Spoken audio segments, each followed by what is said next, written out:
অলপ পাছতেই মেট্ৰিকৰ ৰিজাল্ট ঘোষণা কৰিব, গতিকে তোমালোকে ভিডিঅ'টো সম্পূৰ্ণ চোৱা। মৰমৰ ছাত্ৰ ছাত্ৰীসকল, তোমালোকে গম পাইছা যে আজি 10টা বজাত আমাৰ HSLCৰ ৰিজাল্ট ঘোষণা কৰিব। গতিকে বহুতে কমেণ্ট কৰি আছে ছাৰ ৰিজাল্ট কেনেকৈ ল'ম। গতিকে তোমালোকে চাই লোৱা, মোবাইলত তোমালোকৰ প্লে ষ্ট'ৰটো অ'পেন কৰা, প্লে ষ্ট'ৰ চোৱা। গতিকে প্লে ষ্ট'ৰ অ'পেন কৰি এইটো চোৱা, প্লে ষ্ট'ৰত তোমালোকে চাৰ্চ কৰিবা SSEB ৰিজাল্ট। গতিকে মই ডাউনলোড কৰি থৈ দিছোঁ। SSEB ৰিজাল্টত তোমালোকে ডাউনলোড কৰি ল'বা, পাছত অ'পেন লিখা আছে, এইটো অ'পেনত ক্লিক কৰিবা।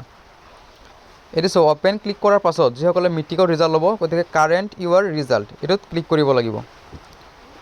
চাইছা? গতিকে এইটো ক্লিক কৰাৰ লগে লগে এনেকুৱা এটা ইণ্টাৰফেচ খুলিব।